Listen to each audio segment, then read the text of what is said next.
Good morning, students. Now this time you have to draw a flower like that way.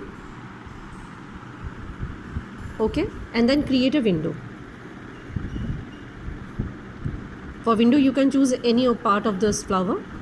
Here, this part, this, any of the part. Okay, and after that create a window. Draw 5 by 5 inches a box, and then inside the box you have to draw whatever window you have created, or what you can see inside the window, that you have to enlarge over here.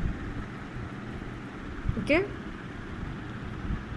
see like this, and then give the shading.